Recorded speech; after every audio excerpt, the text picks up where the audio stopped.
great to be here. I love this audience. You guys are really, like, it's a nice audience to work with because I get to see you pretty much every year. And every year things change, right? The science in this is not inert, and neither is plastic itself, right? So that's the whole point. I thought I'd start out tonight, well, we thought we would start out tonight with a preview of a documentary that dropped on Netflix in April that was like custom made for this stuff. We have known for a long time, and we'll talk about it more in my lecture, that plastics disrupt hormones. There are chemicals in them that disrupt hormones, that are a signaling system for your whole body, but of course especially your reproductive system. And there's this investigator named Shauna Swan who spent the last 30 or 40 years, she's in her 90s now, she's in film, she's been looking into the ways in which they do it, and she's kind of turned into like the Dr. Ruth of plastics. So they did a, thank you, perfect. They did a documentary about her and her work, and I need to show you the preview for it, because it is just wildly engaging. So first I'm going to do that so that you're all totally interested, and we all know the stakes of what we're sitting here for, and it'll probably get you upset, which is the point, right? We need to take action. John will tell you what's going on here and now in the world of action, and then I'll get into the nitty-gritty of the science, the latest science. I spend a lot of time hanging out with scientists these days, and it's fascinating, and most of the time I'm like, people need to hear this. So this is my attempt to bring it all home.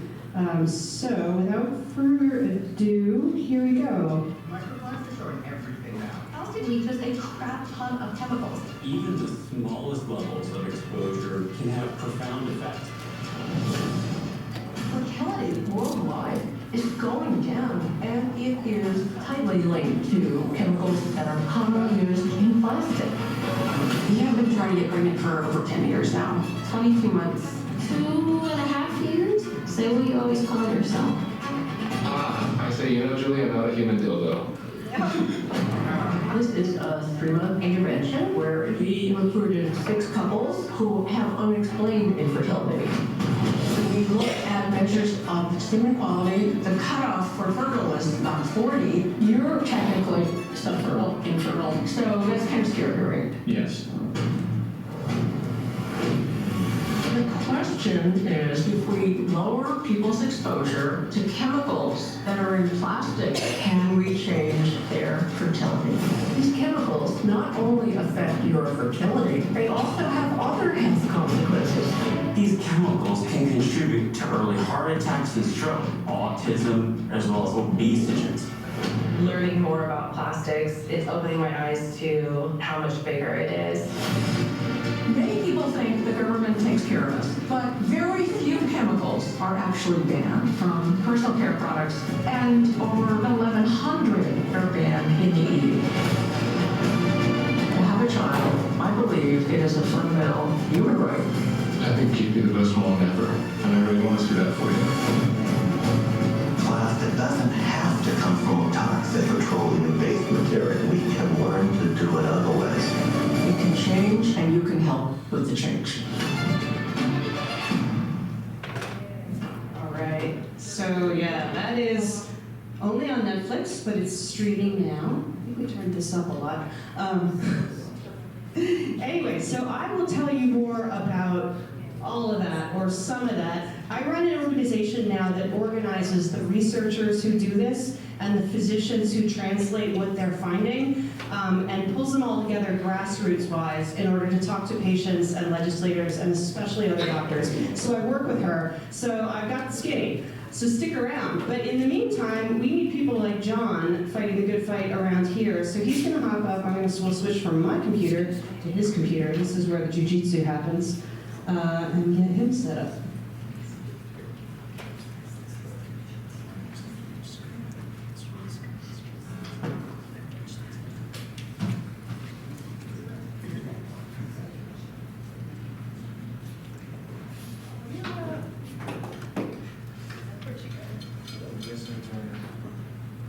How is everyone? You guys good? Have people seen that video before? Have you seen the whole thing? It's an amazing film. If you haven't seen it, it's pretty incredible. I highly encourage you to watch that. So my name is John Meyer. I'm an attorney here in Bozeman. The nonprofit, we are a nonprofit. I'm the executive director. We're a 501c3. When I started lawyering, I thought I'd just represent other groups and life would be good, and realized we already have another environmental law firm in town. And all the clients were going to them because I had no experience. And so I lost several cases and came to this realization, hey, if I had clients that really knew what was going on, then we could do a lot of things. We could do whatever we wanted. So we changed our bylaws to not only be a law firm, but now we're a conservation organization. So we have members. So people donate $5, $10 a month and say, I'm a member of Cottonwood and can you help me on this issue? And so that's how we got started on some of the plastics work is Cottonwood handles cases that other groups just don't handle.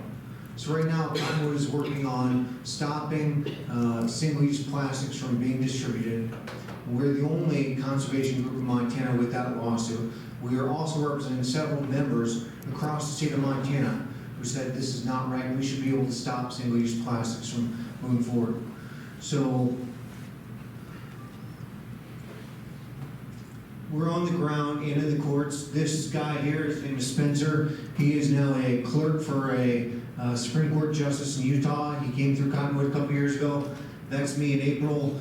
So every year the University of Montana hosts one argument from the Montana Supreme Court. So all the Supreme Court justices go to the University of Montana. It's open to the public.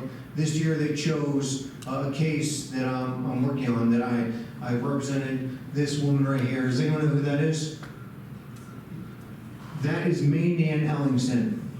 May Nan was one of the delegates to the 1972 Constitutional Convention. So she wrote the preamble to the 1972 Constitution.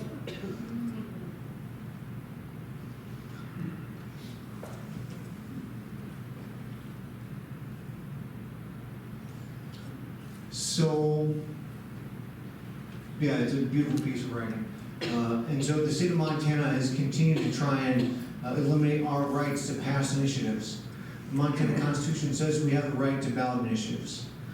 And so the Montana Constitution, the Montana legislature is trying to eliminate that. So I represent May Nan and several other delegates that are still alive from the Constitutional Convention. And we won in district court. The state of Montana appealed, and now we're defending our win in the Montana Supreme Court. We should have a decision in the next few months. Next slide, please. Oh, just me. So we are ballot initiative monsters. In the last couple of years, Cottonwood has worked on single-use plastics. We've worked on affordable housing, and right now we have a ballot initiative in Butte. So Luke is an intern for Cottonwood. He goes to undergrad at Harvard. He came out here. We have an office in Butte now, and he's helping run the Butte campaign. People of Butte want to regulate data centers. And so Luke is helping get the signatures and get that running right now as well. So in terms of single-use plastics, Cottonwood drafted the initiative. We got 23% of registered voters in Bozeman in under 90 days, which is amazing. Dan Cardy, where are you? There he is. Dan here is one of the most persistent, amazing people you'll ever meet. Dan, rain or shine, didn't matter, was always out there collecting signatures, probably collected a couple thousand plus. No, 800. Really, that was it? I can't believe that. No, Terry helped, Ann helped. Anyone else here? Who else helped collect signatures? Ren, yep, June, Marcy. So we have a bunch of people here who helped get this on the ballot. So we get it on the ballot. It passes by 64%. The state of Montana doesn't like it. It says no.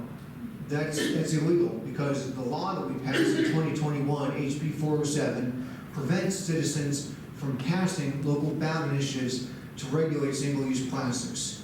And they said that the law prevents you from passing this. So you may go, pound sand because it's not allowed.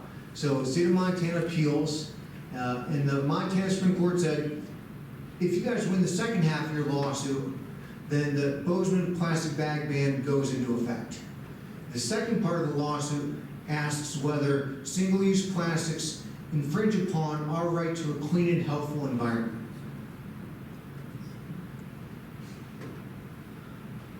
So this is what the judge said. This case may come down to a battle of the experts, where the focus will be whether the challenge statute is cause of or is likely to cause an unconstitutional infringement. So we have a trial this December in Helena on this issue. This is the Montana Constitution here. It requires the legislature to provide adequate remedies to protect our environment. And HB 407, the law that we're challenging in court, prevents us from regulating single-use plastics. So how can we have a remedy to protect the environment if we can't pass an initiative and local governments can't regulate single-use plastics?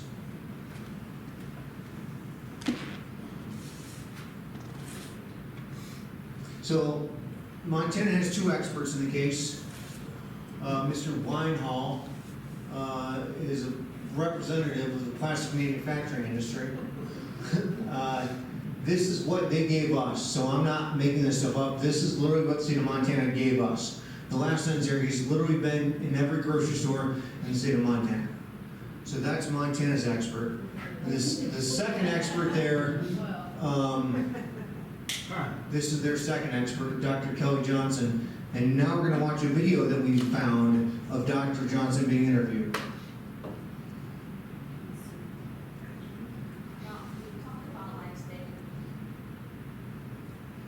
I'm not sure.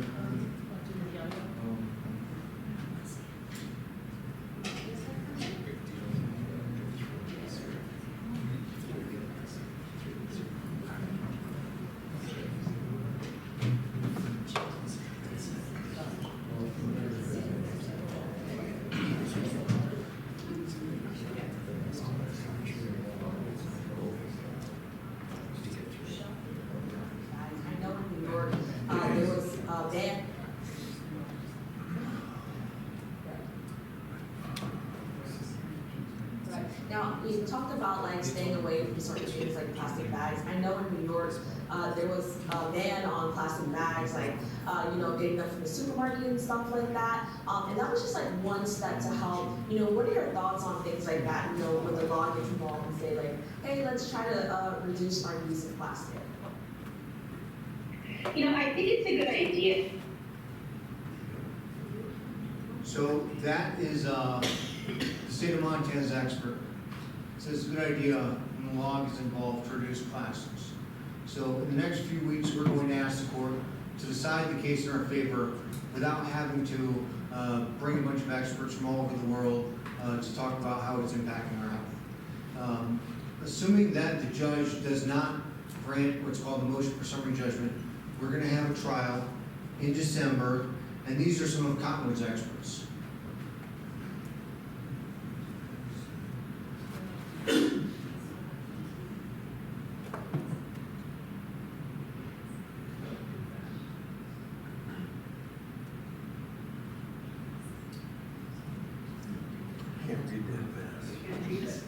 I'm making you guys sorry.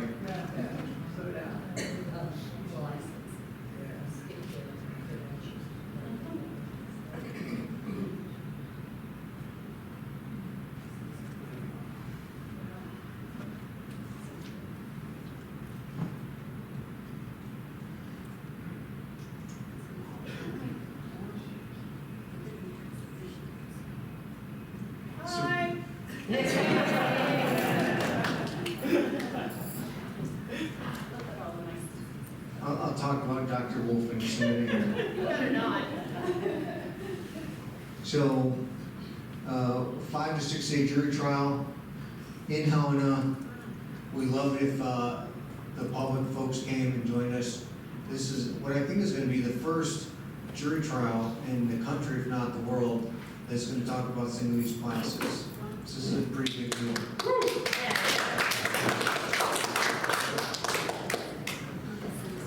So next Wednesday, how can you get involved between now and December?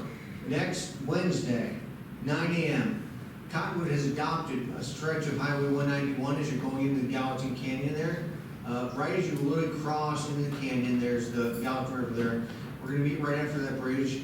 for highway cleanup. We've adopted 2 sections of Highway 191. So if you want to come and talk about plastics or other forms of litter or whatever it is, we'd love to get your help, provide some coffee, all that good stuff. And then on July 30th, Cottonwood is having a party. We'll provide burgers, drinks, all that good stuff, and talk about everything else that Cottonwood's doing. I just found this today somewhere on my hard drive, and it jumped out at me.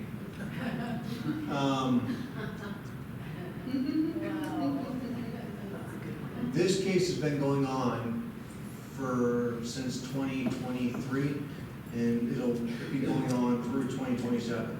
And we are a nonprofit. We have a lot of really amazing experts, and not all of them are working for free. We have other attorneys on our team, and so we're always trying to raise money so that we can do this. So if you would consider making a donation, it's all tax deductible. We really appreciate that, and I can meet with anybody who's interested at any time. With that said, Dr. Wolff, one of the smartest, most savvy, well-versed scientists you're going to meet. The dedication is incredible. No offense, it borders on what they say, like on the spectrum. I mean, it's incredible, the amount, she's like a sponge. Like the amount of information that Megan has about the impacts of plastics is just incredible. And it's such a blessing to have her on our team. I don't have your CV, but I know you're brilliant and you went to some high-end schools and you have a ton of training. You've worked with all these people and you talk all over the country about these issues. So with that, I'd like to welcome Dr. Megan Wolff.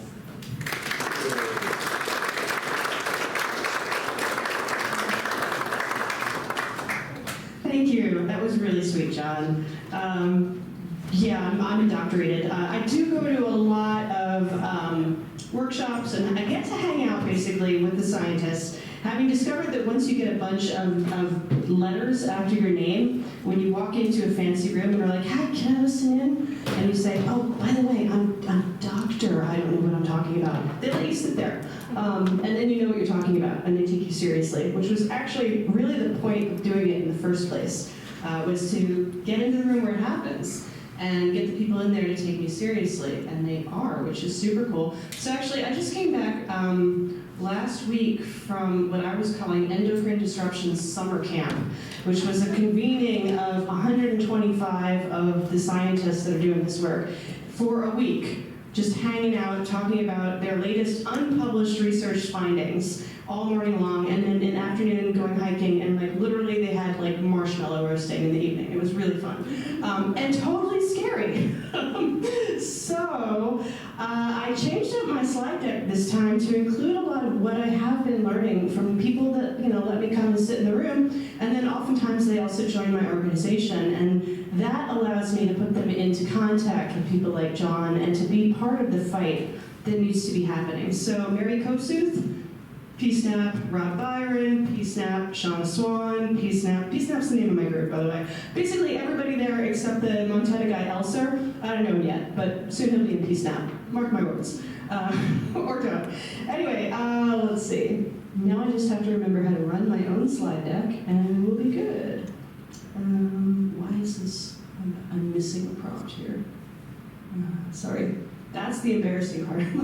I know everything about plastic, but I can't use my own computer. Here we go. Come on, where are you? There's usually like a thing up here. Aha, there we go. It was hiding. Okay, so latest updates on the human health story of plastics or microplastics. I joke around that people who I get to talk to a lot are really interested in horror stories or like horror movies. It is and it's not. It's fascinating stuff, and like most times when they say don't waste a crisis. People are really interested in micro and nanoplastic. What's happening as it gets down to these small fragments, gets into our bodies, what's going on. Turns out we have decades of research about what happens when those little microparticles contact cells get into living organisms. We've known for decades. It's called environmental health, and everybody falls asleep. You start talking about chemicals, everybody falls asleep.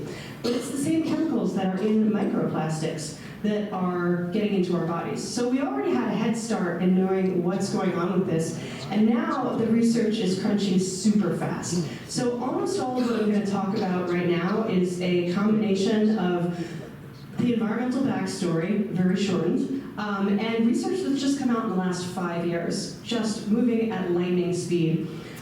This is sort of my theory of how to, it's my theory of change, as they say. I initially, I trained as a historian, a medical historian. Those who've seen me before have heard me talk about this. One thing you learn from history real fast is that people make history. It doesn't just happen. It's not automatic. People make choices. Choices get us to places. And if you look back at who made that decision, when and why, you can figure out how we got here, and you can try to figure out how we're going to get out.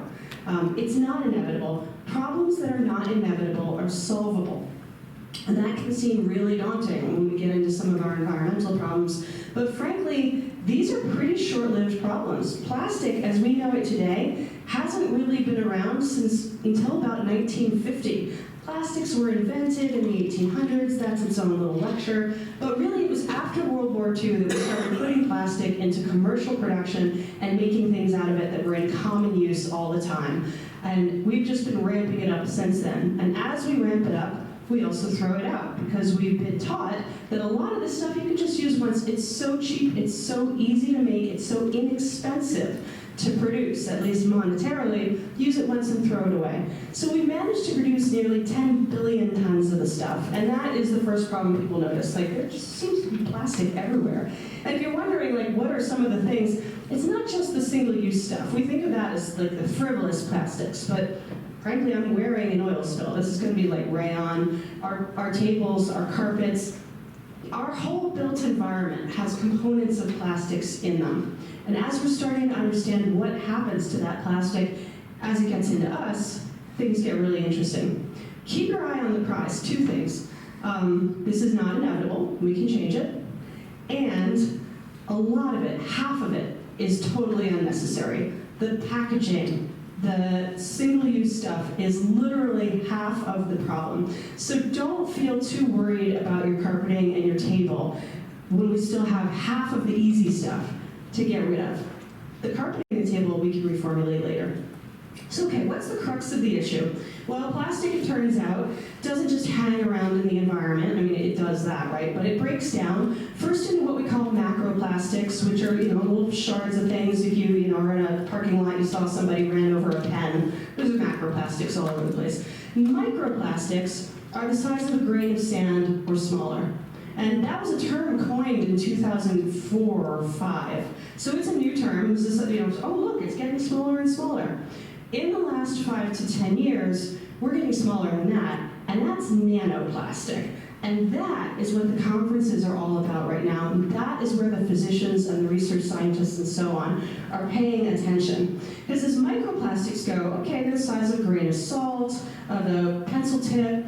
You can see on this slide here, they're inhalable. That's not great, but our bodies are built to get rid of stuff that is beyond, largish. We cough it out. It comes right back out of our lungs. So not so nice, but not a problem. But as it gets smaller, and it will always get smaller, because it never mineralizes. It never goes back to its original components, which are fossil fuels and chemicals. It will not do that. It will not become hydrogen and oxygen and other things. It will remain molecules of plastic. They just get smaller. They go down to the size of a width of strand of DNA, the SARS virus, a particle of smoke. When that happens, that's called respirable. That can get right through the lung. You just breathe it in and it moves across membranes and into the body, into the bloodstream, and eventually into the organs. So this is what we're realizing is happening. That's how it's getting into us. We don't entirely know quite what the main pathway is, and there are interesting debates. Is it inhalation? Is it ingestion? Is it what we're eating and drinking? We know that, like the dress I'm wearing right now, if I were to break a sweat, which I probably will, because I'm in front of a crowd, the chemicals in this dress and the dyes in this dress will start to leach, and they'll cross through my skin. So whatever was in the stress is going to be part of me. But that's true for all of us, so don't worry about it too much. We just know that that's a potential way for some of these chemicals to cross. And that is unnerving. People are especially unnerved about the food part, which I can understand. There was an article that came out, 8 or 9 years ago now, estimating that under some circumstances, some people could be eating and drinking as much as a credit card of plastic per year. And the press got hold of that and said, oh my God, everybody's eating a credit card a week. Oh, sorry, it wasn't per year, it was a week, right? Credit card a week per plastic. And like the world lost its mind, and that was useful for plastics advocates, but it was an overstatement.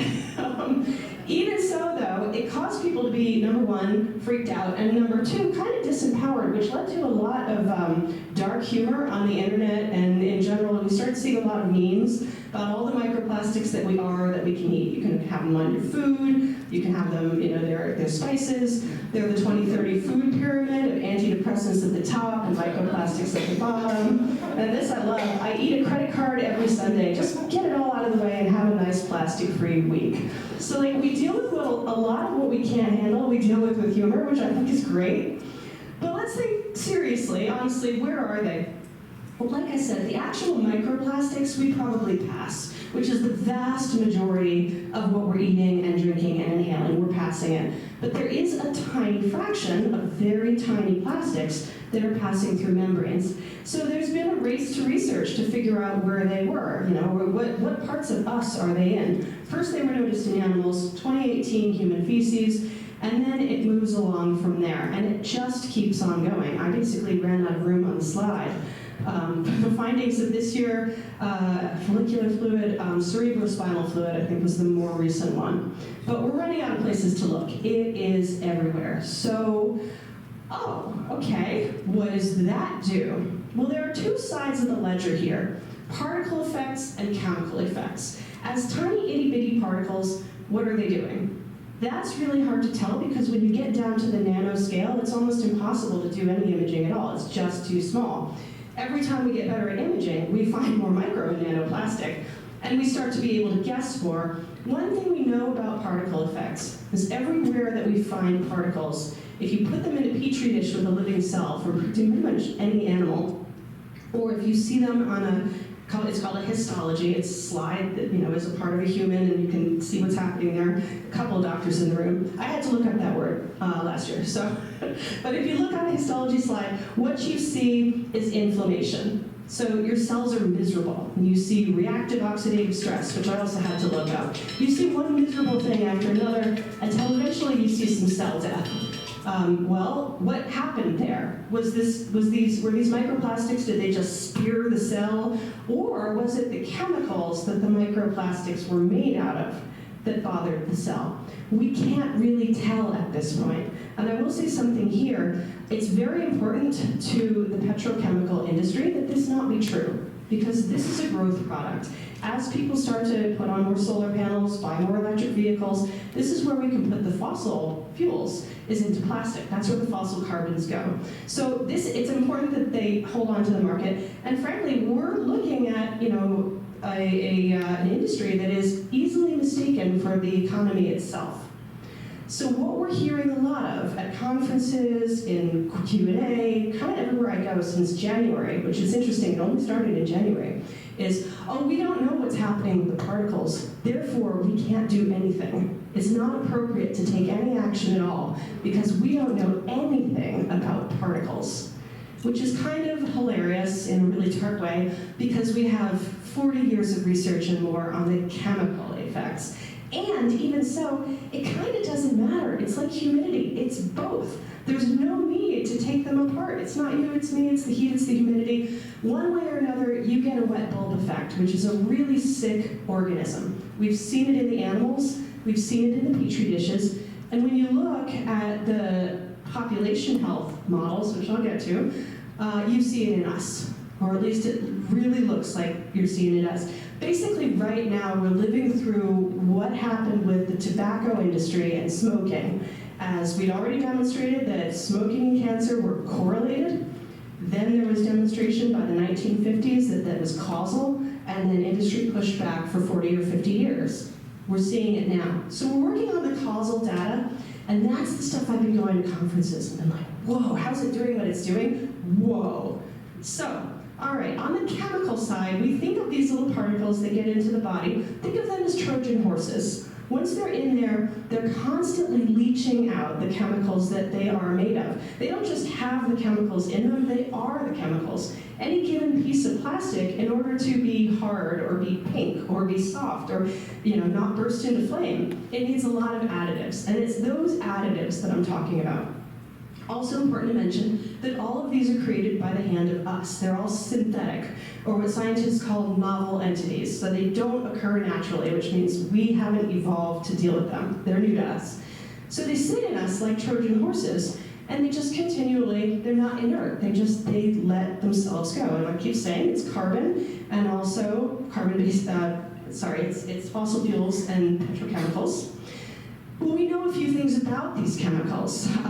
This is actually old by current standards. 2024, this report found more than 16,325 different chemicals that are in plastic. They are the plastic. Not every piece of plastic, but these are the ones that can be used, that we know of. Of those, we know that more than 1/4 are hazardous. I'll spend some time on that, but hazardous in this case, it can mean carcinogenic, so it causes cancer, neurotoxic, so high brain cells, I'm trying really hard to hang on to you for as long as I can, or, and this is where I'll go next, is hormone disrupting. That's the stuff of Shauna Swan. So this is not in dispute. We know this. There's decades of research that more than 1/4 of the chemicals in plastics are hazardous. And then it's this part that really is giving the researchers the heebie-jeebies, because we don't have any hazard data at all. The way the law works, and Shauna had a clip on this, just one line, but you think the government is protecting you, the way that protections go with chemicals like this, company comes up with the chemical, says, hey, this is really good at making this plastic look great. Let's use it in our product. They release it to the market with a statement to FDA saying, this looks pretty good. They are not required to do any testing. They are not required to submit any data, period. Only when you start seeing problems in the population and a lot of independent scientists go through the funding channels, get the data, do the research, prove the research, and so on. So decades later, you find out that that new chemical had a problem. Then you have to get it off the market. That's the American system. So that's how we wound up with this wheel of chemicals. This is the only chemistry slide that I'll show you, but I show it at every lecture because I think it's the most important thing. And this year I even taught it to my daughter's 5th grade Girl Scout troop and had them teach everyone in town. So the most important thing you can know about plastic is that it's stable, but it's not inert. So those initial molecules are carbon-carbon bonds. It's a polymer backbone. That's what the fossil carbon is doing. Fossil carbon backbone, they get linked. They're really, really hard to disrupt because they're covalently bonded, which I haven't studied chemistry since I was 15, but I do remember that covalent bonds are those double bonds, and they're really hard to break. That's a big part of why plastic doesn't break apart into its initial, or why it doesn't just become carbon and be just carbon. So you got those, but then in order to make it pink or floppy or not burst into flame, we start adding additives, and that's that wheel. A lot of them are highly toxic, and this is just a few that we know about. And they might ring bells, right? Phthalates, bisphenols, PFAS, brominated flame retardants, just don't eat these, right? They sit inside the matrix of the molecule, looking pretty, doing their thing, but they are not covalently bonded, and that is the most important thing to take away. Not covalently bonded. That means that throughout their entire time as plastic, they will continuously leach out. And the way to make that happen even faster is to microwave them or cook with them, eat off of them, have your food in contact with them. Really bad idea. But particularly that added heat energy is going to cause the additive chemicals to move into the food. Now again, we thought, oh, it's microwave safe, it should be great, right? Microwave safe means that it's safe for the microwave. It means that it's not gonna, like the container that your TV dinner is made in isn't gonna physically denature and melt all over your microwave. Doesn't mean anything for the food. So that's really upsetting, so here's some kittens. All right, so lesson number 1, if you cannot eat off of it, just don't eat off of it, okay? Get rid of the plastic plates, buy it fresh, and so on. All right, so this is really where, I was about to say where the money is. It's not, as all the researchers know. But this is where the concern is the human endocrine system. I said hormones. Hormones are disrupted by a great many of these chemicals. And as you look at, well, what do they do? Come on, like, actually here, for the crowd, right?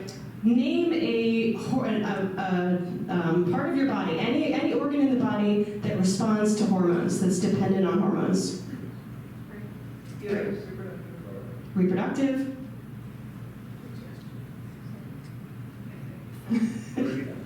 Brain. We're all thinking about the same series of organs here. Swallowing. It's a trick question because literally every single part of your body is dependent on hormones. Hormones are the signaling system that contact, right, like you're gonna phone, but they are what tells DNA to turn on and off and do its thing. So if you have chemicals that look like hormones, they're incredibly good at confusing your body and causing you to do all kinds of things at the wrong time. The easiest example to think of really is insulin. Right? If you are, that's a hormone, it's hormonally regulated, and if you have an irregularity with insulin, you've got a lot of problems. And it's not just obesity or appetite, it's all kinds of things. Your blood pressure, just systems start going out of whack all over. Anybody remember the word homeostasis from biology in like 10th grade? That's what hormones regulate. So when they go off, your homeostasis gets weird, and you can start winding up with diseases that are unusual at earlier and earlier ages. You find bigger and bigger pockets of these diseases in places where, nobody had this disease before. Is it that we're just getting old because, we're an older society? No, it's not. And that's where the epidemiologists are weighing in. There are also periods of greater vulnerability and lesser vulnerability, and unfortunately, most of it lands on the very young. And here are some examples. So, developmentally sensitive window of being a fetus, right? Fetal development. So the body isn't established yet. It's building itself. It's making itself, and the cells are differentiating, and the tissues are forming, and you've got stem cells that literally don't know what they're going to be yet, and they get told by hormones, you are going to be this over here. You're going to turn into that over there. You're going to be a neuron. You're going to be a fat cell. You're going to be all kinds of things. So when you start dysregulating hormones for a fetus, it starts laying down pathways that are absolutely permanent in the body, including neurodevelopment. So think about rates of autism and ADHD, and metabolism. So think about rates of obesity, not only in children, but adults. So what happens in the womb doesn't stay in the womb. And the other thing that happens is the kid's not functional yet. Insofar as they even have laid down their system, they can't repair it yet. They don't have DNA repair mechanisms, no competent immune system, they don't have enzymes that remove toxicants, their liver metabolism isn't set, the blood-brain barrier is still totally porous. So you have a really vulnerable person to be. And if there's an exposure to mom, who's not particularly protected by law, that's going to hit the kid. And it happens both directly and indirectly. And here's one of the examples that I've been reading and hearing about, and I have the privilege of being able to actually call up a lot of the people that are doing the research and be like, I didn't get that. Can you explain that? Because my daughter wants to know. I'm asking you for a friend, right? So this is something that some of the PSNAP members have been looking at of, okay, well, we know that microplastics have been found in the placenta. Well, what happens in the placenta where there are microplastics or where you have these chemicals? And what happens is these little guys here, they're the trees that connect the baby to the mom's circulation. So this is the placenta, and it's sending everything from mom into the baby, but it's doing it through they're called placental villi, and that's, think about like in your gut, like how your gut absorbs nutrients, fairly similar for a baby. Or for a fetus. So what will happen with an exposure to, say, bisphenol or phthalates which are both in plastic, very prominent in plastic, is these little guys don't grow very well. They're shriveled. They don't connect. And what happens then is a whole lot of things, but the one that's easiest to think about is preterm birth. You wind up what they call it a deranged placenta, cannot hold the pregnancy. That could be a miscarriage, or it could just be an early baby. One physician who I worked with, Leo Trisand, did the math and calculated that in 2018 there were 56,595 preterm births in the US, attributable just to phthalates. Now, phthalates are a plasticizer. That's literally when they say plasticizers, they're talking about phthalates. Phthalates are what make your shower curtain soft. It's what makes a rubber ducky soft. So PVC plastic, that's that hard stuff that we use for pipes, which is also not a good idea. But if you want to make it soft and make it something else, add phthalates. But don't add them to a pregnant mom's diet. Another thing that can happen here is low birth weight. Of course, they're related. You also, by the way, get a lot of preeclampsia, a skyrocketing rate of preeclampsia with this. But low birth weight babies, I wanted to make a slide to illustrate this, and I could not stand the images that I got from Google. They were cruel to just even look at. But less than 5 pounds and 8 ounces is a low birth weight baby, and those kids have a lot of problems.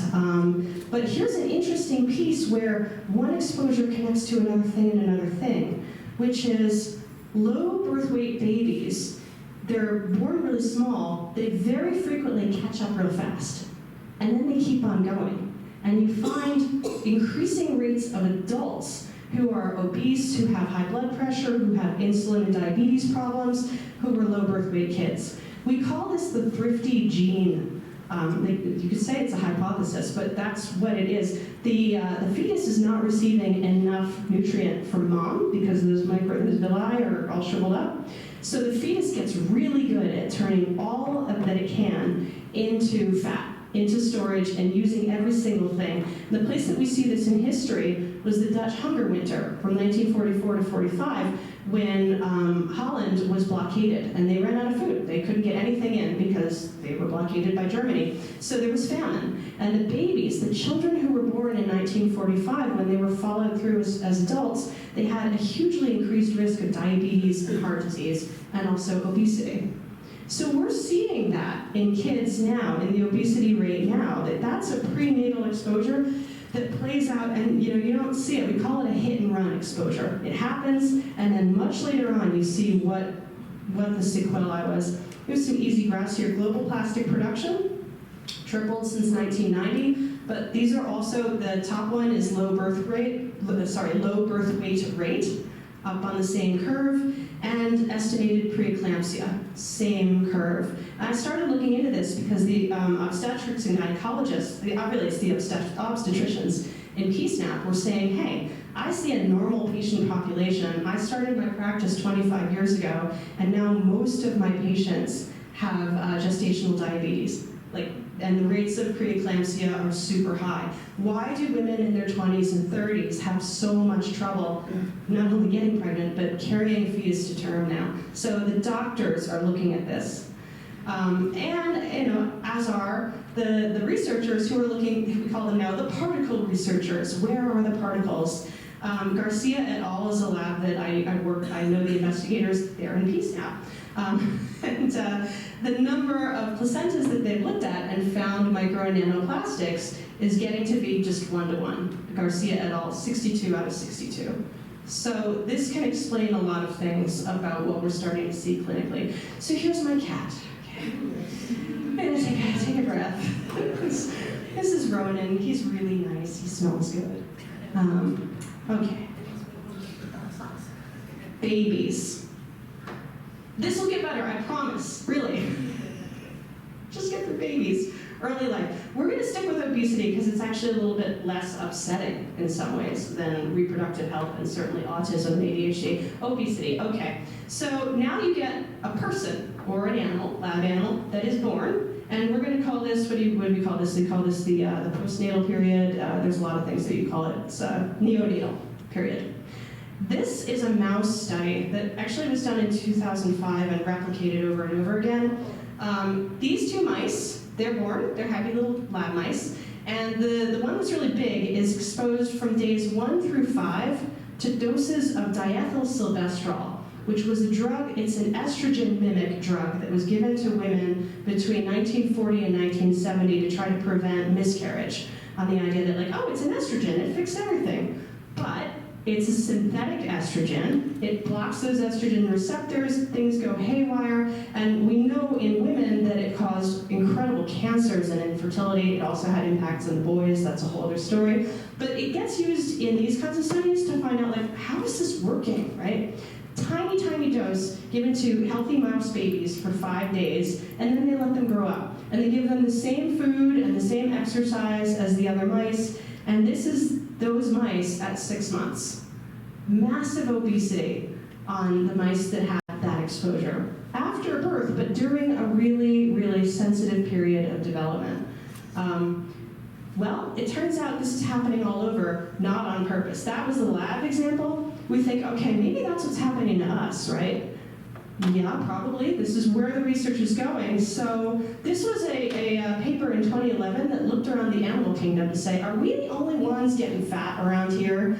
Like, are we the only ones who are having trouble with this? So they looked at a whole series of mammalian species. I think they looked at 12 different mammals. And as you go up and out on the chart, you get into further and further obesity. So this 0 is going to be non-obese. And of course, down here is they're thinner, right? So okay, turns out cats are fat. These are exposure. These are animal populations that were tracked between 1950, 60, 70, and 2010, right? So they have found an increase in obesity in cats. This is, oh God, what kind of a monkey was that? Shoot, I knew it when I made the slide. It's a chimpanzee. That's a rhesus macaque, so that's this little green guy. That's a different one. Shoot, I don't know my monkeys, right? But upshot is the primates and the house pets are feeling it. Now, all of these were studies where the animal diet had not changed. The only thing that had changed was the environmental exposure. Carefully measured animal diet, just a different general environmental exposure.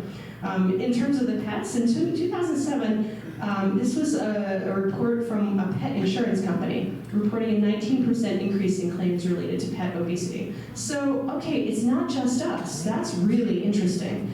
Well, those were lab animals. What about the wild ones? Turns out if you zoom in on that same graph, the wild rats just living near humans, they're gaining weight too. Everybody's gaining weight. So that is another indicator that this is an environmental factor. But in humans, we've seen a lot more, and we can start looking at the mechanisms and not just say, okay, this is a correlation. We know this part is a correlation. Chemical production since the 1940s has gone way, way up. And where chemical production goes, plastic goes. They're the same curve, because plastics are a chemical product. And in a lot of respects, they're actually driving the market. But along with that curve, up goes diabetes and obesity. Now, the guy that created this curve was somebody who was at endocrine summer camp with me, so I got to ask a lot of questions, which is why I'm subjecting you to this, because it's new to me and I'm excited about it, but it's really interesting. We know that during the same period, we have this increase in obesity, and the kind of obesity that we're worried about here is like visceral fat. It's just adipose. It's not body, muscle or anything. It's adipose carried in a couple of particular places. So, okay, we're seeing those go up. Well, how is this happening? So Rob Sargis is the investigator, got up and he explained. I was like, oh my God, mind blown. I will not linger on this. I didn't know any of this. If you know, what makes insulin, boys and girls? Do you know what part of your body makes insulin? Pancreas. Pancreas, there you go. And what cell inside the pancreas makes insulin? Pancreatic beta cells, right here on the slide, right? I just nodded and I was like, oh, I know all about beta cells. Yeah, I recognize them on the subway anytime, right? Rob has been doing a lot of research and also pulling back at research since the 1940s, demonstrating that the plastic-associated chemicals that are in us and all around us, basically they nail pancreatic B cells. As they enter the cell, as they enter the pancreas, they do all kinds of things, but effectively they create cell death. And if those pancreatic B cells are not functioning well or they're not functioning at all because they're dead, you have less insulin. When you have impaired insulin, you have impaired glucose. So if I give a mouse that doesn't have pancreatic B cells a bunch of candy, that mouse will have like really, really high sugar for a long time, and it'll effectively start showing the phenotype, the evidence of having type 2 diabetes, which is 95% of diabetes, and it's the one that's on the rise. So not having pancreatic B cells leads to type 2 diabetes. Super oversimplification, but that's effectively what's happening. And the thing that is different, that we know now from petri dishes and animal models, and now also some of the human studies, is that these are the same chemicals. I found this the other day. I thought, wow, that's interesting. This is a graph of where the research is. Basically, every part of the body that we look at, we're finding endocrine disrupting chemicals having an impact. The biggest one, though, is the reproductive effects. Partially because that's where people think to look. Like if I walk up to anybody on the street and I say, I'm just like, Ron, what's a hormone? Tell me what a hormone is. What kind of hormone might come to mind? Testosterone, right? We think about the fun ones first. Androgen, testosterone, estrogen. We don't think about thyroid, we don't think about insulin until like a scientist comes and starts yapping at you, right? Most of the time. But so that's where people knew to start looking, and we have a lot of data. I'm going to skip over the next couple of slides because they replicate Shauna's movie, and you should just hear it from her, right? But it gets into what we know about what happens to the reproductive system, phthalates in particular, sperm rates going down, chemical rates going up. Okay, so these are some of the mechanisms that we know about from this year. Okay, comic relief, there's the cat again. We gave him a really stupid haircut last year. We need to have one more time now that we all know how much peril we're in. So 5 seconds of Ronan looking pretty silly. All right. Come on, Ronan, get off the stage. It is worth sharing a couple of things about the particle side of the ledger, because that's been fascinating recently also. Again, heat and humidity, right? This is the Campen lab. So Matt Campen is in New Mexico, and he actually started as a respiratory toxicologist. So if anybody knows that like breathing in nanoplastics is going to cause a problem, it's him. And he's the first guy who will say, that's not the problem, that's not the delivery mechanism to worry about. But he is the one who started being able to detect and image the smallest of plastics first out of the gate. And the study that broke the internet was the one where his lab looked at brains and found plastic in brains. So you've probably heard about that study. It came out a couple of years ago. It was really cannily titled Bioaccumulation of Microplastic in Deceiving Brains. So they took brains from corpses. And while they did this, they also took liver and kidney. Part of the reason they took those organs is liver and kidney are filtration organs. So they thought, those are the organs where we're going to find the body trying to protect itself. But what the heck, let's look at the brain too. And what they found blew everybody's minds because the brain had way more plastic than the other organs. And in fact, they had 2 different tranches. They had people who had died in 2016, people who died in 2024. And it was going up over time in all the organs. They found an increase in the quantity of microplastic, 50% increase in just those years. And they found a lot of different plastics. These are all the resins. The biggest one that they found are these orange bars, and that's polyethylene, which is the most common of the plastic that we use. So we polyethylene, terephthalate. That's most of our disposable stuff is polyethylene. So, okay, that's suggestive. An article came out in January of this year, singling out this study and a few others and saying, they're wrong. They quoted a Dow chemist, Dow Plastics, who said that was a joke. That study was a joke. This is a bombshell. Plastic research is completely corrupted. You shouldn't believe anything. Because this is one obvious confounder, says this guy. Now, a confounder is one thing that stands in for another and confuses the heck out of you. He said, look, the method that they used, it's pretty cool. What they do, they took the tissue of the various organs, and they dissolved it in a solution. So they dissolved what they call the biomatrix, any actual flesh dissolved, leaving behind what you would call the mineral, or they call it a pellet, right? And that's going to be all kinds of things. It's going to be mostly plastic, it turned out, but metals, salts, salts, that sort of thing. And then it's called pyrolysis GCMS. So the pyrolysis is they subject it to super high heat, basically burning it, and then they analyze the smoke to find out what the molecular footprint is, or fingerprint, right? So what's in the smoke, you can shine light through it, and different kinds of elements give you different kinds of smoke. And so that's how they knew what all these resins were, because they then matched them against the library. But polyethylene and lipids, fats, they can look alike under pyrolysis GCMS. So this article said, hey, they missed an obvious confounder, and everything they found is just dumb.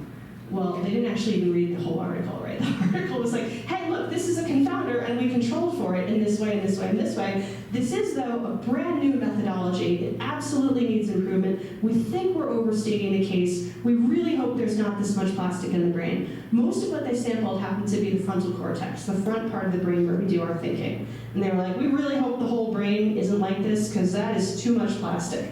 But the reply was, well, hey, why did it go up over time then, consistently? Why is the ratio the same if, all of the resins went up over time, not just polyethylene, all of them. So, and to that the critics said, well, the brains are fatter now. It's obvious, brains are obese. Seriously. Okay. Great. Well, all right. So this is one of Matt's slides that he points out that styrene, butadiene, rubber that's in car tires, that's going up over time. Polypropylene, that's like your yogurt containers and other things, that's going up over time. Polyvinyl chloride, they're all going up over time, not just the one.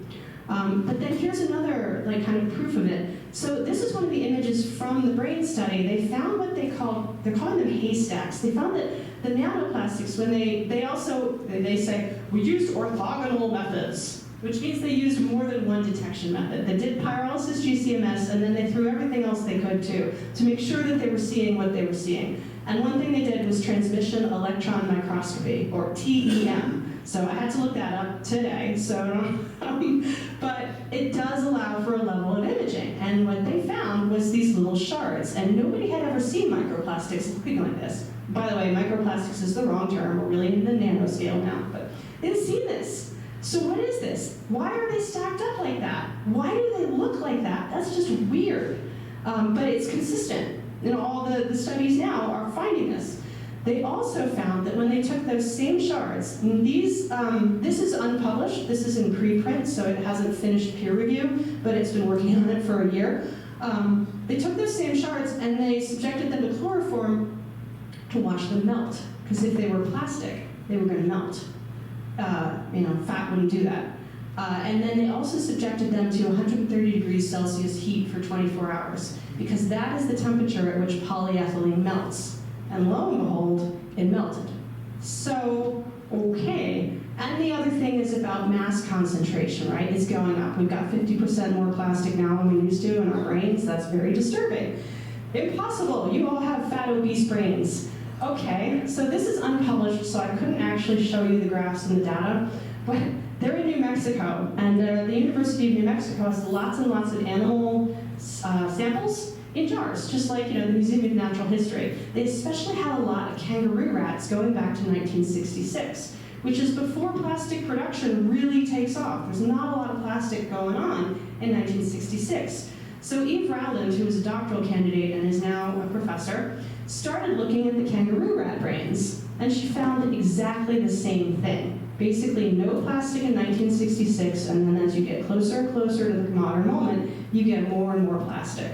So this should be coming out soon, and I'll be able to actually show you the data, but it's pretty interesting, compelling stuff. And they even went back to the original site where the kangaroo rats had been sampled, which is now like a Taco Bell or something, so they had to go around the outside. But they were very, very thorough.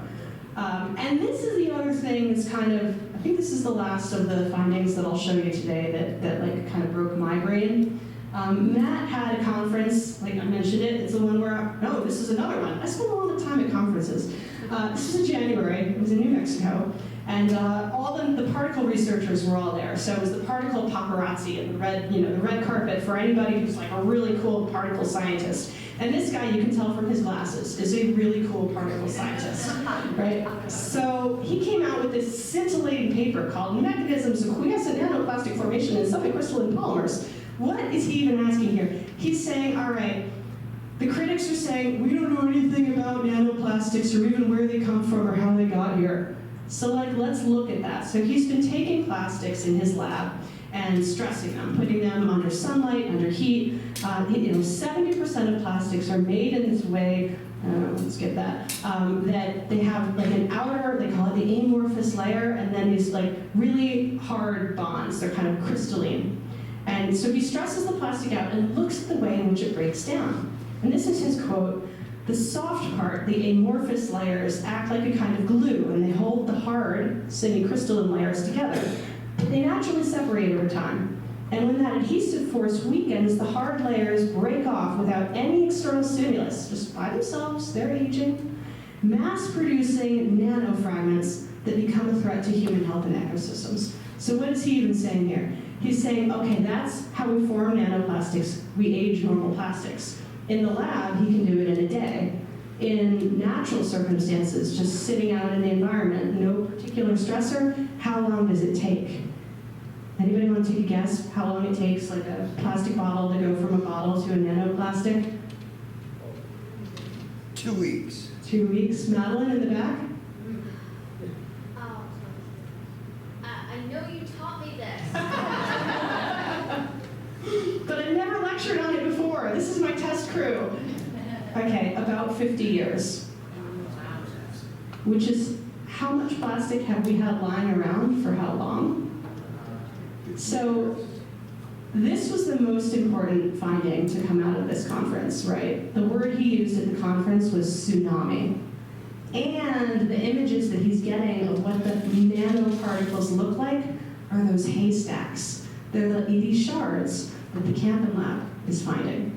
So this is all very new research. You're going to hear a lot in the press about, it's all wrong, it's partly wrong. Some of it probably is wrong, and the Camden Lab can't wait for a lot of it to be wrong, because that'll allow us to still see and think and hear, because we don't have brains full of plastic.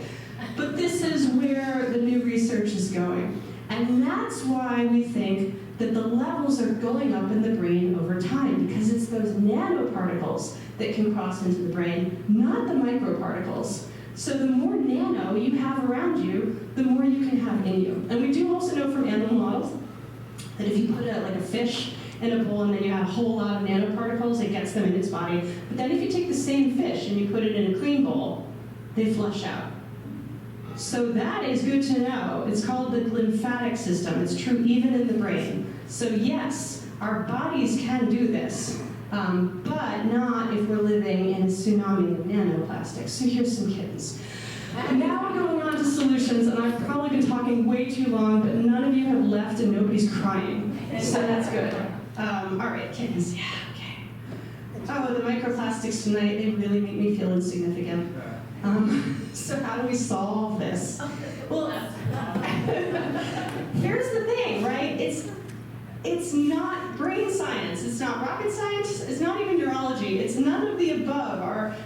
What I just showed you are the reasons we need to solve this, but we didn't need that science to solve this. It does help to have some pointers in your own life. And of course, right now, probably everybody's like, allostatic load is really high, I'm really nervous, I want to go see my psychiatrist, or use less plastic. Use less plastic. Reduce your exposure. So ways to do that. I always think about it, and PSNAP thinks about it as clinicians talking to patients, as where are you going to get the most bang for your buck? Where is your exposure the highest and the dumbest and the easiest to get rid of? And that's in the kitchen. That's food. Now, it's next to impossible to eat without plastic being involved in some way, and there's a group in Perth, Australia that's been trying that. They're going paddock to plate to remove all the touch points, and it's interesting, when they finally managed to do it for 7 days, all of their study subjects had way fewer chemicals in their bodies, but it took millions of dollars. So, in your own life, the simple steps that actually you'll find from Shauna Swan's documentary, because she does this with her study subjects. The people who are trying to get pregnant can't explain their infertility. She goes through the houses and she does all of this, the same stuff. Get the plastics out of the kitchen. It shouldn't be in the utensils, they should be wood. Do not cook on Teflon, that's called PFAS. That's a synthetic chemical. It does get into your body. It does cause harm. Even just decanting new items into glass balls or anything that's not plastic, frankly, is a good idea. So if you can't find it in glass or another thing, bring it home and just dump it out into something else, like pickle jars. This doesn't have to be expensive at all. Mason jars are great. Also, they look really classy. Infant care. This is harder, right? For reasons aforementioned, infants really shouldn't be around a lot of plastic. But of course, look at what happens if you go to a baby store. Everything's plastic because it's safe, it's pretty, it's colorful. There are things you can do. I know somebody in England who has gotten the NHS to start sending new mothers home with glass bottles instead of plastic bottles to send that message. Let this kid eat off of not plastics. Clothes, especially for babies. I didn't know when Madeline was little that the organic onesie, there was a reason for that. There was a reason for that, right? Not putting the kid in rayon. Think about the things that you're going to be wearing or the baby is going to be wearing the longest, that have the most contact with you or them, and get rid of that. And that's where textiles come in. So textiles that are in close proximity to your body, things like your sheets. Sheets are actually really easy. Flannel, cotton, those are still easily replaced. 70% of all textiles right now are made out of polymers. They're plastic-based. But there are those places where you can still make the swap, and it really makes a difference. If you can afford to get rid of your indoor carpet because it's probably polyester, that's a good idea. Don't freak out about it. Do vacuum it with a HEPA filter.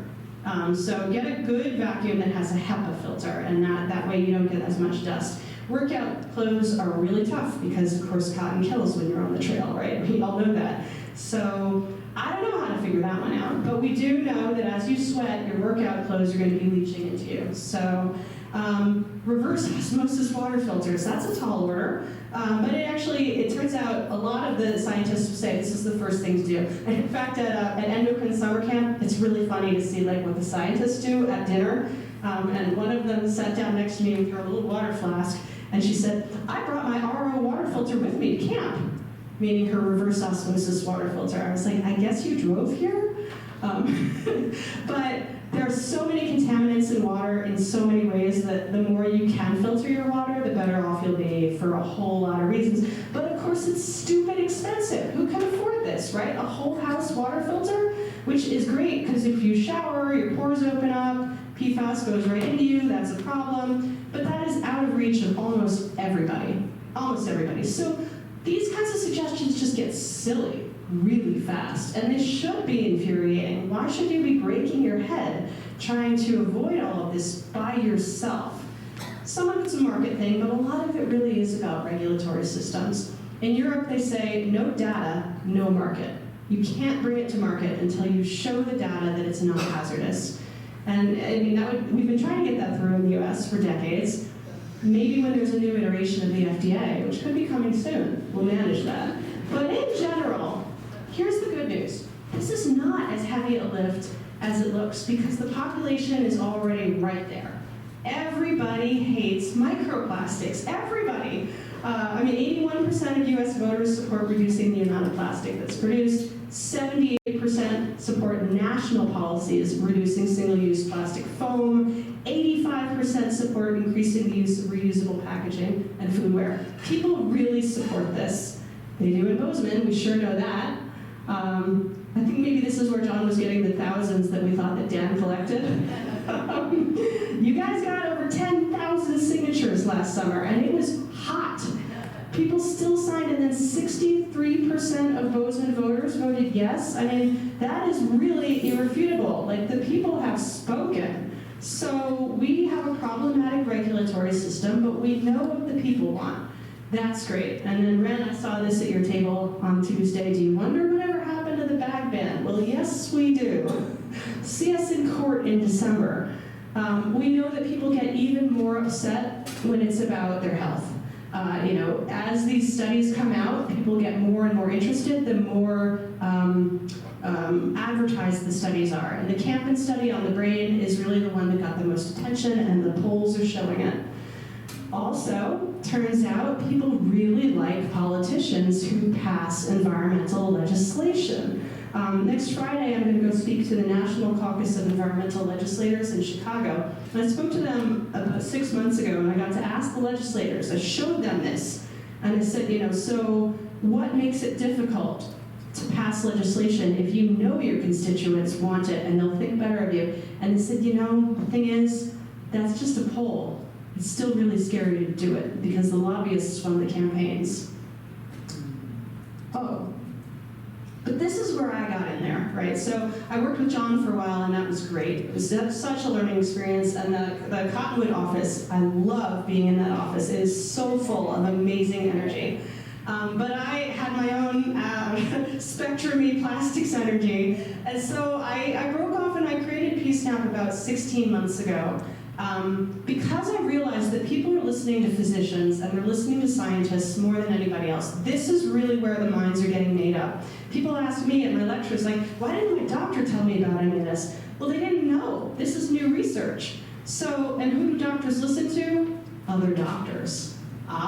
Bing, bing. So PSnap was initially organizing doctors to teach other doctors about this. Because if we can change the opinion of medicine in general, get medicine thinking about the fact that plastic is not inert, it's a hazardous material made out of hazardous chemicals that do real harm to real patients everywhere, every day, that's going to really change it's going to be a sea change, frankly, that's my theory of change, in the way that the public accepts or doesn't accept these products that we never asked for. And the proof has been amazing. PSnap grew from like 7 people to 210. At Endocrine Science Summer Camp, something like 24 people signed up, and they were the big ones in the field. I was like, you're Andrea Gore, I've heard about you, you're amazing. Now she's in my club, right? And what are we doing? Well, we speak at conferences to other doctors. We also speak to rooms like this. We speak anywhere we can. But the big place to go is the conferences. Talk to the bigwigs, change their minds. Talk to grand rounds, which is the meetings that doctors have in hospitals. Tell them about it. Meet with lawmakers and wear your white coat while you're doing it. And delivering information and recommendations. We just yesterday came out with a new fact sheet that I had outside, and I see some of you have now. So that was written and created entirely by physicians inside of PSnap, using a lot of the information that I just presented and trying to make it as simple and not an hour-and-a-half long lecture or whatever as they could. So that's my bit. Tomas said, let's pass the hat for PSnap, and I love that because, frankly, most of the foundations right now have gone to ground. They are self-censoring. They don't want to touch anything that does petrochem. They're waiting for the political climate to change. So foundational and institutional funding is lacking, which means that we are relying on individual philanthropy and donors. But so is Cottonwood, and Cottonwood needs it. So eeny, meeny, miny, moe, split it down the middle, or I don't know what. But this is a powerful cause. We'd love to hear from you. We'd love your support, and I certainly really appreciate your attention, as I'm so sure I've gone over time. But I'd love to take questions, so thank you very much.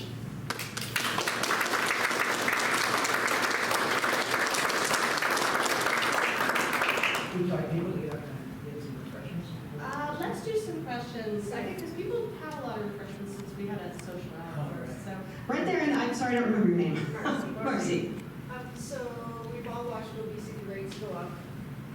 Now we're watching people get slimmer with GLP-1, and I'm wondering if that's a marketing ploy. I mean, people want to feel good about themselves, but in the interim, it's probably even, I don't know if it's a multiplier effect on endocrine disruptors or what's going on there. So the question's about GLP-1s and like how do they function? So they help to suppress leptin, which is a hormone that makes you hungry. And that those really fat mice, they had a really elevated level of leptin too. So it's hard to know were they like beating out the other mice for food or what was happening.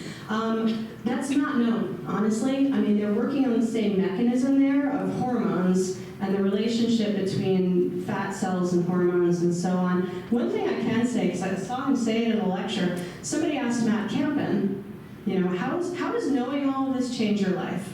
Like, change your habits. So let's change my habits, right? Like I have a metal water bottle and I try not to wear too much rayon and that sort of thing. But Matt said what I hear a lot of the investigators say, because the investigators kind of keep a cool distance. He said, not at all. you know, like he doesn't eat off of plastic very much anymore, and you know, like the very basic things, but he's not running scared from his dining table. And then the next thing he said was, oh, by the way, I'm on a GLP-1. And I was like, dude, Matt, really? Like your body mass index, because I'm gonna stand here and judge everyone around me? You look great, what? But it was a really interesting moment to know like what the people who know best what the hormonal things are doing, how do they register risk? Are they at DEFCON 5, or are they just like, this is new information, and you know, I'm going to accept certain amounts of risk for my lifestyle, and so on and so on. So it's a really interesting question, but I can't really fill out much more of an answer. Just because I think GLP-1s were originally put on the market for a different purpose, and then it just happened to be food suppressant. Yeah. Appetite suppressant. Yeah, so if you couldn't hear that, so GLP-1s came out for some other reason. I actually don't know the backstory at all. Diabetes. Okay, so now we're already in hormone land, right?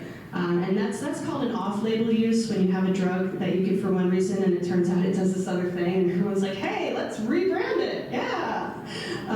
But it also sparked a whole bunch of research into weight loss drugs, and so you know, there's a whole lot of them now on doing the same function, and that's how it happens. So next question. Oh gosh, everybody. Okay, I'm going to call on yoga guy because I saw you taking careful notes. Yeah, that's great, Bellingham. I wanted to switch gears to Haystack since that's the most recent work there. That resolution's at 200 nanometers in the TEM imaging, and I'm wondering, like, what assays are available to actually characterize the levels of physical injury from the Haystacks and those cells? And, like, is there a need for better assay development, better controls that compare, like, basically have a true physical inert substance that can then verify some of these gradients of describing physical effects at that resolution at 200 nanometers within the Haystacks? It's so new. Like, what kind of assay developments are you seeing in the Bitcoin community talking about physical science? So the answer is yes. Literally, you just posed the questions that are coming up in the room.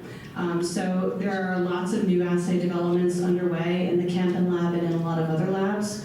One of the problems that they're having now is that because that one Guardian article pooped all over microplastic science, a lot of the journals now are not accepting research that uses those assays, the original assays, and it's actually hampering people because they can't publish their results, and then other scientists can't see the results and improve on them, and it's created its own sort of toxic zone.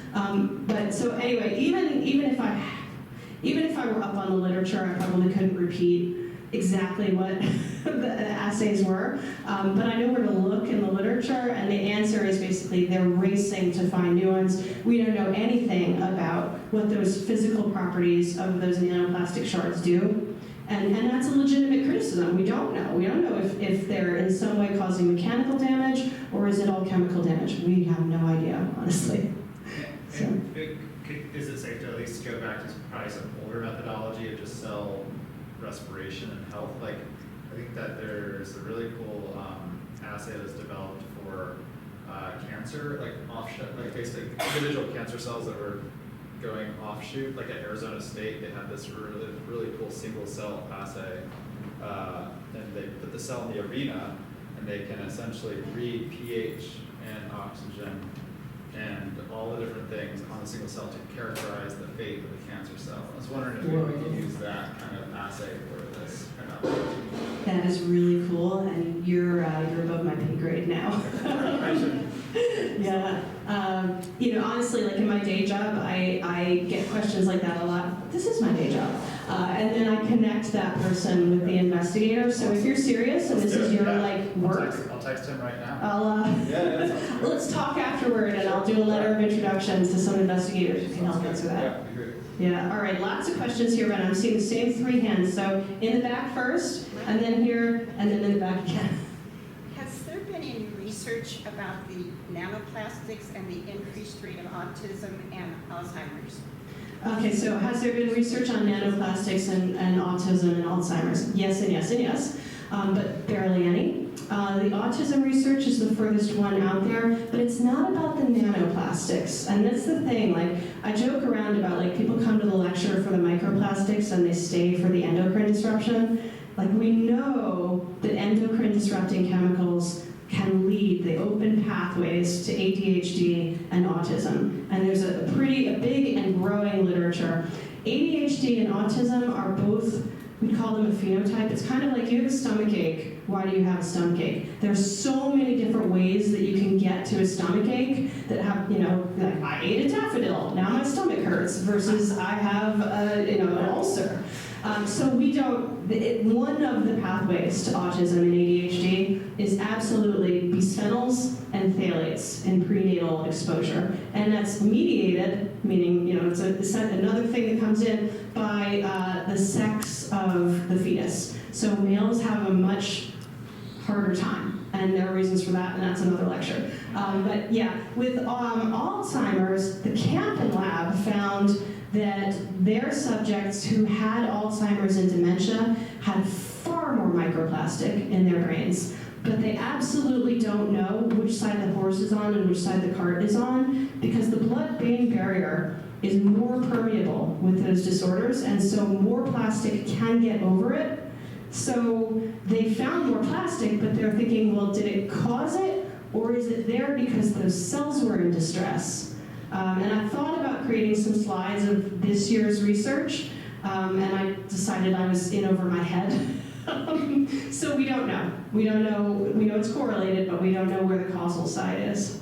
Yeah. Okay, in the front. So I thought I heard a news report recently that water filters can actually add plastic to the water. Is that true? Okay, water filters can add the plastic to the water sometimes. If your water filter is made out of plastic, then yes. And in fact, one of the main things they find in water is nylon, micro and nanoplastics. The filters are nylon. So, oops, you're like, you're I can't, I'm thinking of a joke where, you're embedded in the same thing over and over and over again and you can't get out of it.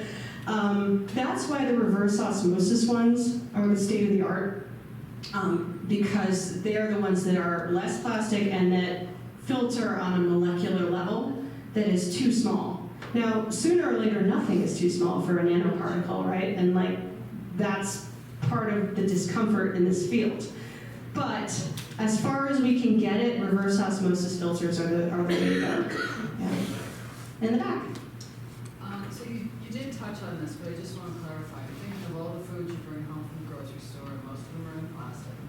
Something I eat a ton of every week is cottage cheese and yogurt, and they come in plastic.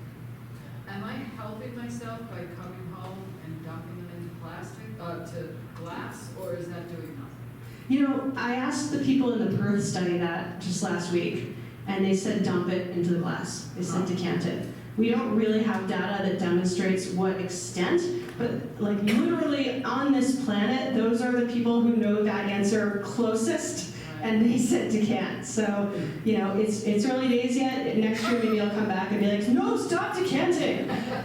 But from what we know right now, and that's science, right? It's self-correcting. What you know today may not be what you know tomorrow. And that kind of ambiguity is hard to live with for good reason, but unfortunately that's just how it is. Okay, I saw two more hands. I saw your hand and then in the light blue, second after that. Okay, question on the transfer rate of microplastics and how they get out of plastic related to temperature. I couldn't find any information on that, doing AI searches and figuring out, has your group done any of that? Yeah. In other words, when you take that cool thing that's in a refrigerator or it's in a, naturally the molecular breakdown isn't nearly as significant when it's cold. When it becomes warm, or you put it on the stove, or you put it in an oven, now this thing goes really free. Do you guys have any studies?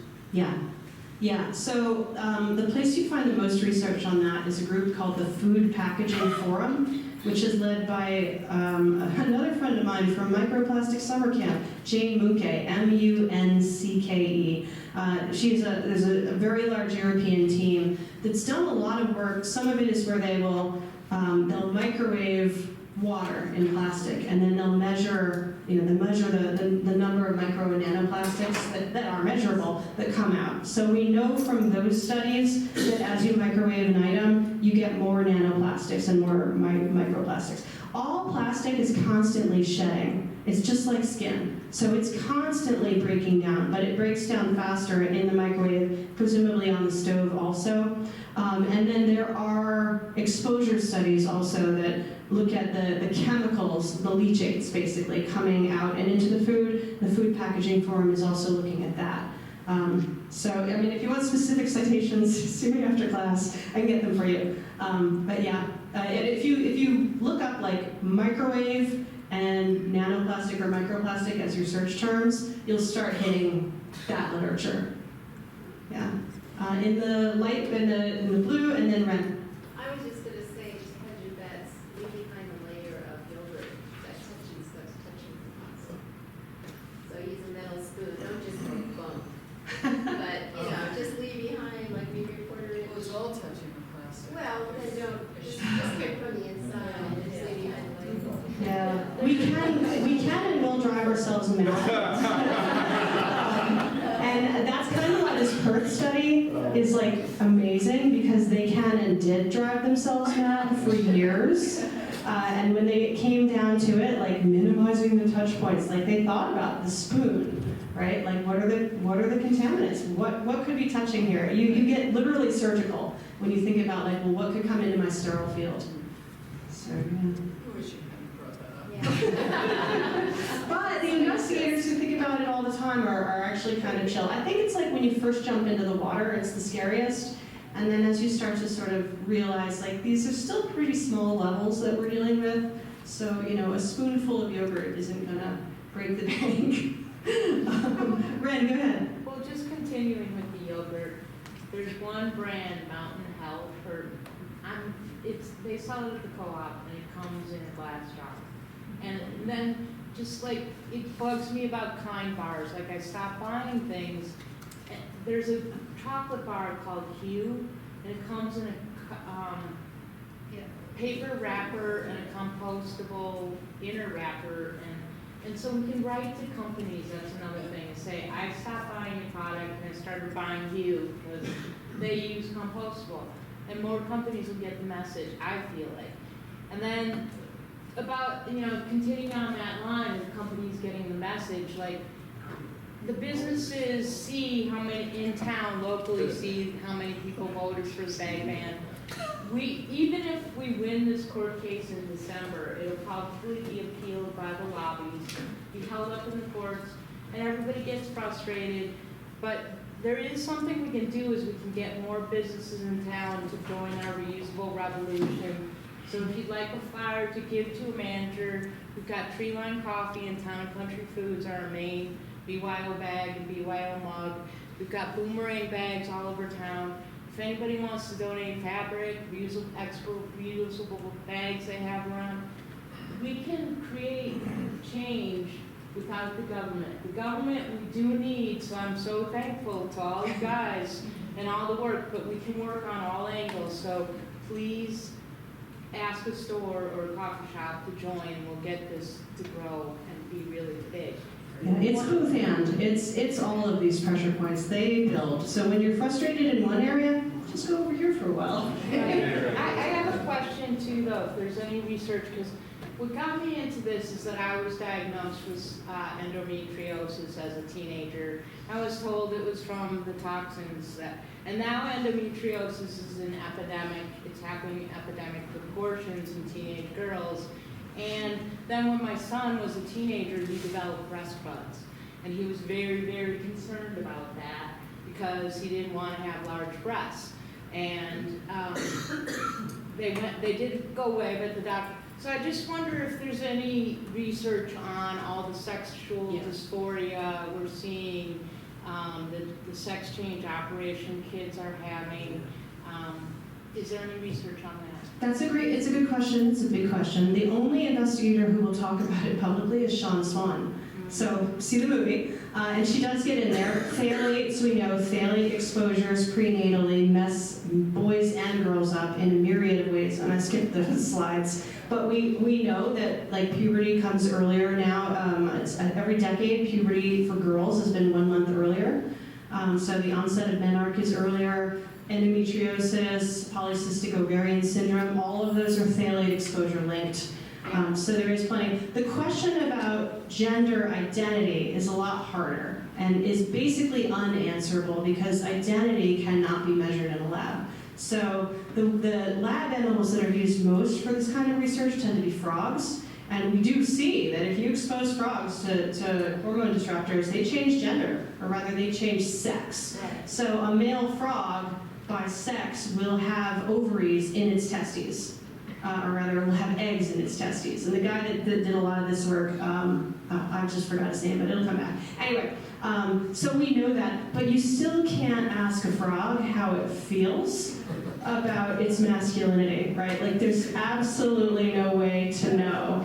And the reason that researchers, doctors, anybody with a public stake in their career can't really opine on this because somebody will be offended by their answer for a very good reason, right? So if you medicalize transgender and say, you feel trans now because that chemical broke you, that's going to be offensive. And if you say, well, it's all in your head and there's no biological basis whatsoever, that's going to be problematic. So, everybody's kind of bent over trying to thread the needle there and not say the wrong thing that will harm people who have already historically been so harmed and are so vulnerable now. So one thing I want to add too is that what I was told is that the exposure of the mother, I was exposed, obviously that caused me to get endometriosis, but that, the kids didn't even have to be exposed. The mother passes it on through her exposure. yeah, so it is, they call that epigenetic, where it changed the expression of the DNA in the mother, and it's especially, you see it a lot in girls because every girl child is born with all the eggs she will ever have. So if you expose pregnant mom, and pregnant mom is pregnant with a daughter, you've exposed mom, you've exposed daughter, and you've exposed all the daughters of the daughter. So you just nailed 3 generations in one hit. And that's a series of slides I also decided not to get into, but that's how that works. Yeah, and that's part of why scientists are so concerned about this stuff. Yeah, question in the green.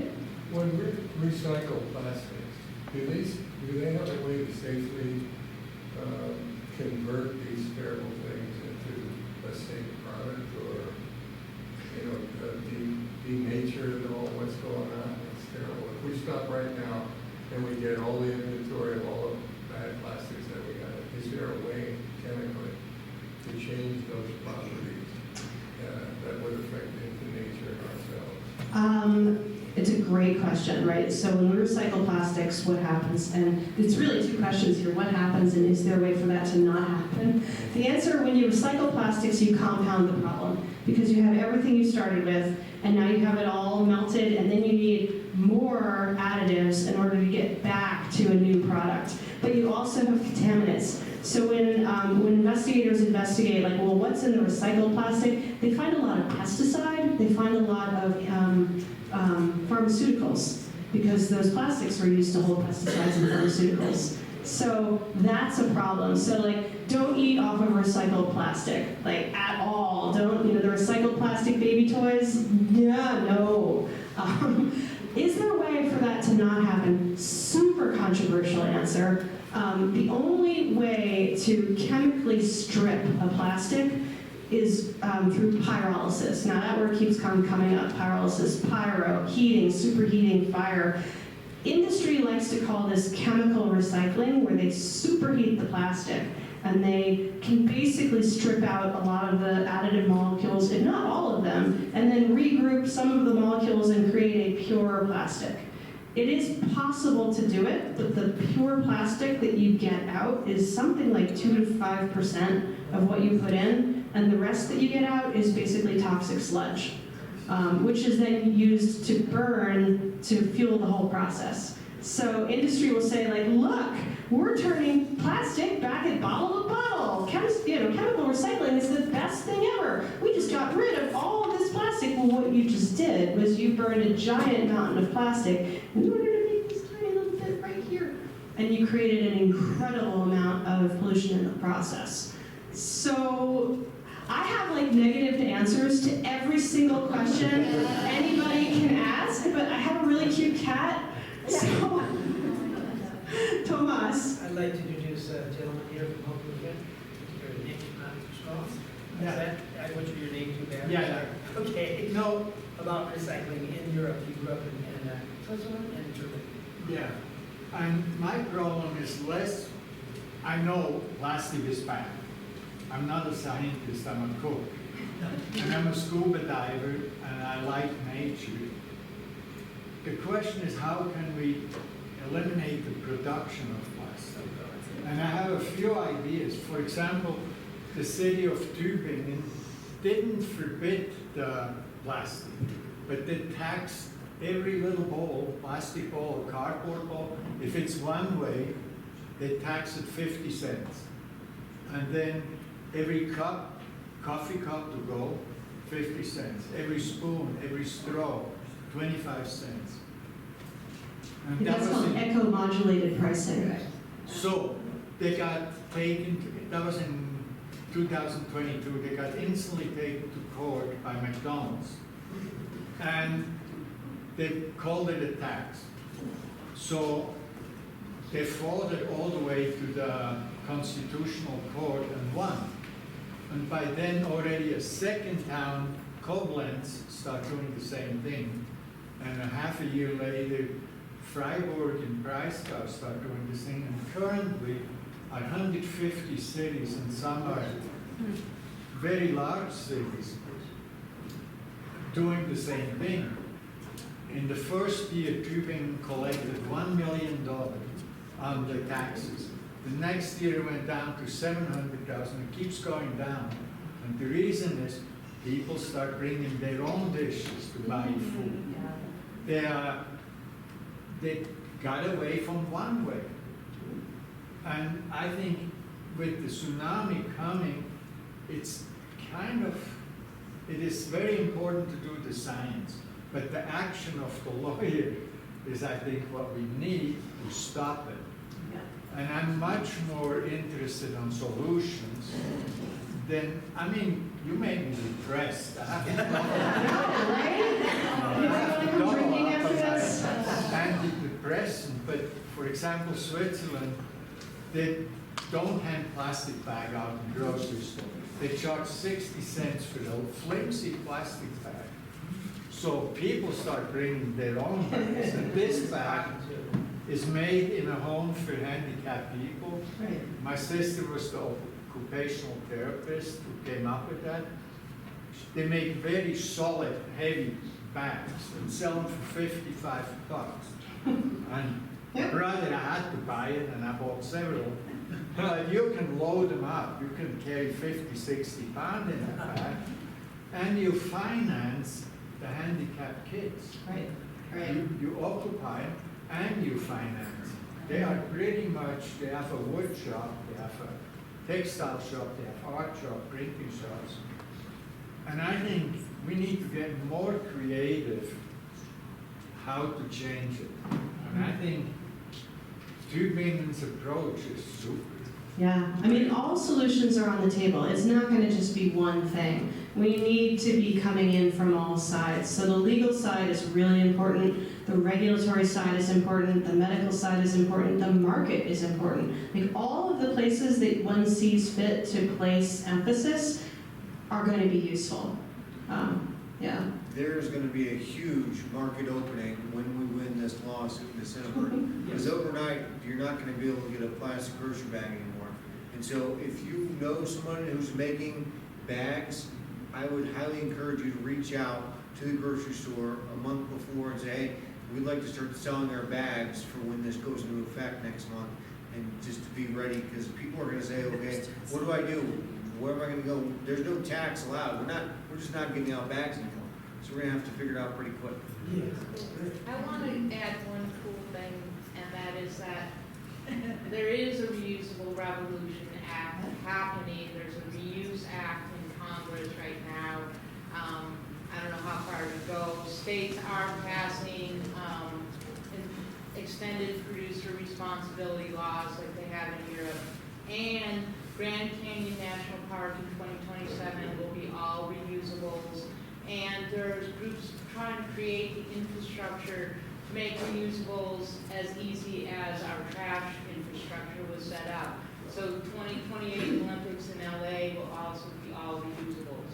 So like, we're ahead of the curve here, but it's happening. So we just gotta keep working on it. I wanted to be positive. It is, there's so much good stuff happening. Like, we should put a positive speaker after me, but then it would be a symposium, right?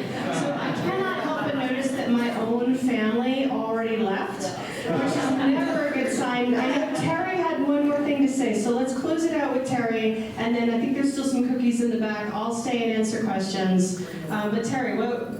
So I had a positive Thank you. response to Rose Hours. I went to Chris Hurlbert, the manager of Rose Hours, shortly after the election, and well, it was some time after because then it sued. And he said, okay, now what do I need to do? Because this is coming on board. But what I had talked to him about previously is I asked him to do some research on how much it costs a grocery store to provide plastic bags and or to provide paper bags. And of course, paper bags are like 3 times as expensive, as almost 14 cents to 25 cents for one. But I said, well, how much would you save if you didn't have to buy plastic bags? And so, and how many did you actually give out in the course of a year? And he went back to figure that out, and of course, Megan has the statistics too. 1.5 million bags in 1 year in the Bozeman Rose Hours. So, oh yeah, maybe they're only 2 to 5 cents, well, 2 to 3 cents a piece. That's still a savings.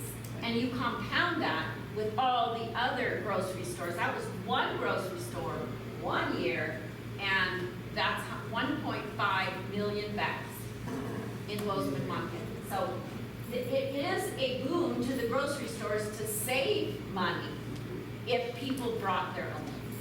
So there's the positive. There you go. Thank you, Terry. Take it home, John. I was just gonna say thank you to Oak Lutheran Church. They've been amazing partners and supporters for a really long time. You guys do great things for our community. And thank you to Tomas for helping us put this together. This has been an amazing night. Thank you. Thank you, Tom.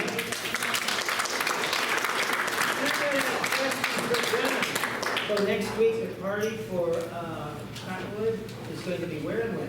July, well, okay, the highway cleanup next Wednesday, 9 a.m. as you're headed towards Big Sky. You go across the Youngton River on the bridge there. It's right, the first turnoff on the left. Next Wednesday, 9 a.m. Party, July 30th. So do people know where the Bridger View subdivision is? It's the affordable housing. Right there, there's a community house in that neighborhood at the end of the road. Party there. Excellent question. It was 5. It was 5. 5 to 9. 5 to 9. Yep. We'll come grab a drink. We'll have burgers, maybe some music. Yeah. How about conversation? Parking there? There's literally a park right there. Terminal Park is right there. So you can park right there in the park. Yeah. Or bike. Yeah. And Cottonwood's got several articles out here to take a look at. Like, if you're interested, you can talk to John about that, talk to his crew about picking out one of those for support. And they will more than likely accept your support. They're advised as well as these snaps.